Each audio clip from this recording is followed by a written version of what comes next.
Beaucoup se blessent en tombant amoureux. On avance trop vite, le cœur sur les freins, mais personne ne lit le manuel. Chacun espère son miracle à deux, défiant les lois de l'équilibre.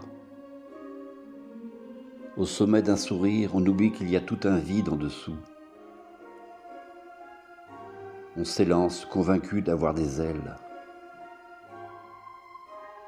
La chute est douce jusqu'à l'atterrissage. On compte les bleus, on invente des excuses pour se relever comme on peut. L'ironie, c'est cette audace d'y croire après tant de glissades. On vise le grand amour, on récolte surtout des égratignures. Les illusions se ramassent à la pelle, les regrets aussi. On essaie de consoler l'enfant au fond de nous. Parfois, on rêve d'un amour avec garde-fou intégré.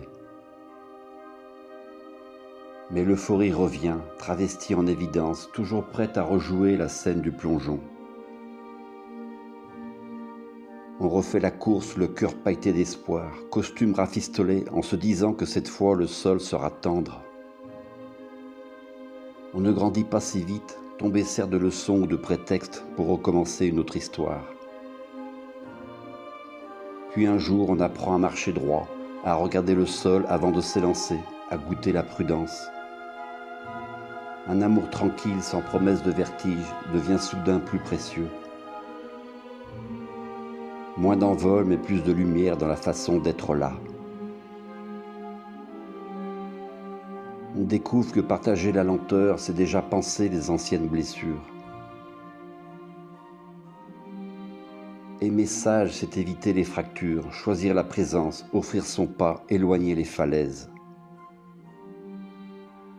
Un chemin à deux sans bobo de trop, c'est déjà une victoire simple.